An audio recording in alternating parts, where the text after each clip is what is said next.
Hello and welcome back to another edition of Inside the Inferno, where we give you the latest on Arizona State athletics.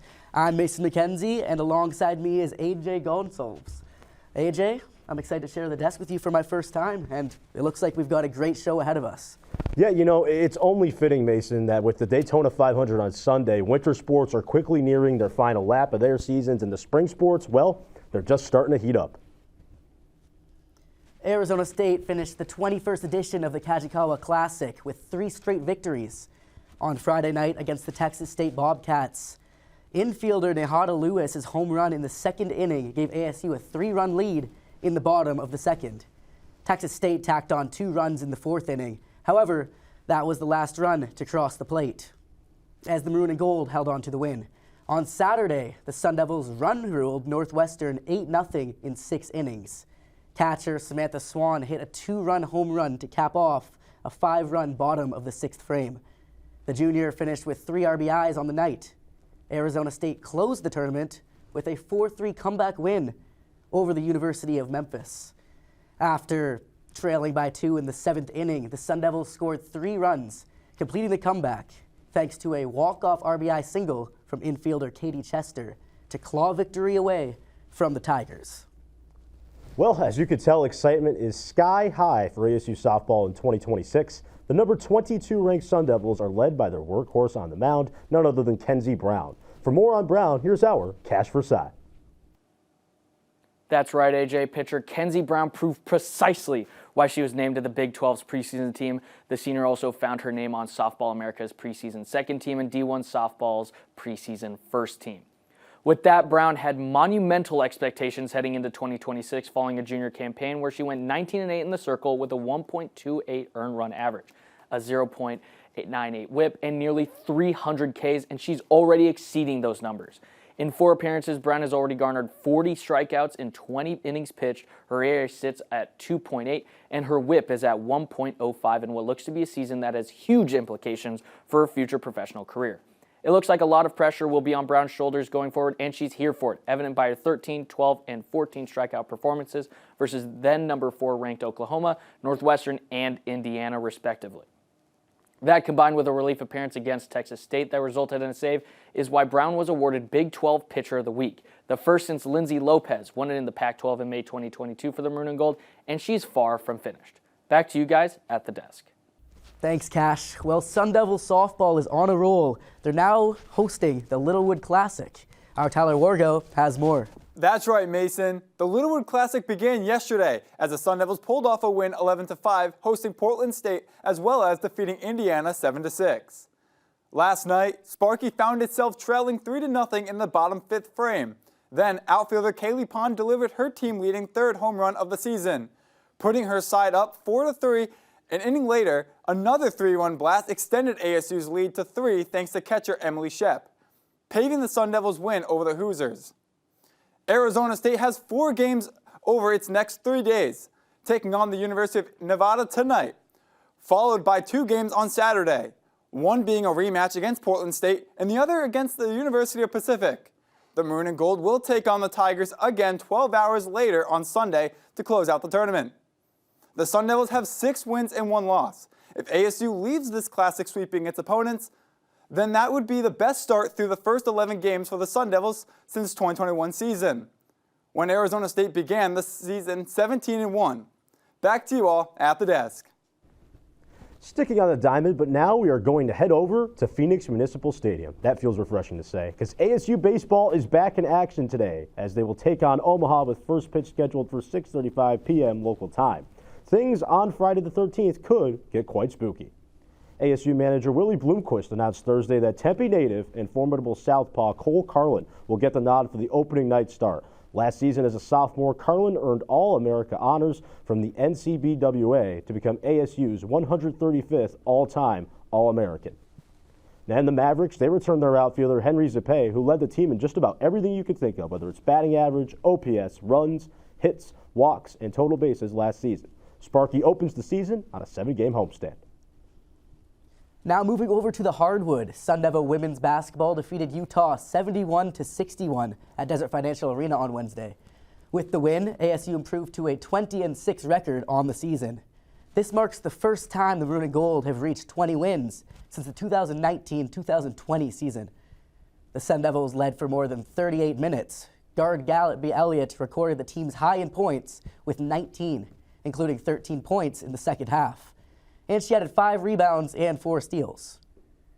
ASU shot 54% from the three-point range and 93% from the free throw line to secure the win. It just feels like everything is going right this year for head coach Molly Miller's squad, boasting a 14-1 record at Desert Financial Arena. However, there's a storm on the horizon, and it's in the form of a formidable foe, the Arizona Wildcats. The Sun Devils will hit the road on Saturday for a matinee with their arch rivals. The two teams previously met this season, with ASU taking the first meeting 68-61 back on January 28th. Now, just 18 days later, the teams are ready for a showdown in Tucson. Tip-off is set for 12 p.m. local time at the McHale Memorial Center. Staying on the hardwood, on Tuesday night, the Arizona State men's basketball team took down the Oklahoma State Cowboys in an 85-76 win. The Maroon and Gold earned its 4th Big 12 win of the season. The Sun Devils out-rebound the Cowboys 45-34 and led for more than 35 minutes of gameplay. ASU shot 28 of 35 from the free throw line, helping them come out on top. For the first time all season, 6 Sun Devils scored in double figures, with center Masamba Jap leading the team with 17 points. Well, if you thought the Sun Devils were getting a Big 12 retreat, think again. Coming off the Oklahoma State victory, ASU will have another major test as National Player of the Year candidate forward JT Toppin and the number 16 ranked Texas Tech Red Raiders will take their talents to Desert Financial Arena for a tilt against the Sun Devils on Tuesday night. Tip-off is scheduled for 9 p.m. local time. With the NFL draft approaching in 3 months, several Sun Devils have been invited to the NFL Draft Combine. With more on Sparky's selected stars, here's Kobe Bronstein. Yeah, thanks so much, Mason. 4 Sun Devils are headed to Indianapolis for the NFL Draft Combine, ASU's biggest showing since 2022, and a clear sign of what head coach Kenny Dillingham and his staff are building in Tempe. Now, a combine invite doesn't guarantee draft success, but it's the ultimate audition in front of every NFL organization to elevate their stock. So let's start with wide receiver Jordan Tyson. After transferring from Colorado and taking a redshirt year, he exploded onto the scene in 2024, hauling in 75 catches for 1,100 yards and 10 touchdowns, quickly becoming one of the most dangerous playmakers in the country and developing a dynamite connection with former ASU quarterback Sam Leavitt. Even while limited to 9 games this season, Tyson still found the end zone 8 times and posted 4 100-yard games. He's widely projected as an early to mid first-round pick, and the Combine is his chance to solidify that status. And from star playmaker to unsung hero in the trenches, offensive tackle Max Ianachor is already skyrocketing up mock draft boards after a dominant week at the Senior Bowl in Mobile, Alabama. And his story makes it even better. Ianachor was born in Nigeria and moved to the United States at 13 years old. He was a basketball player and didn't play a single down of high school football.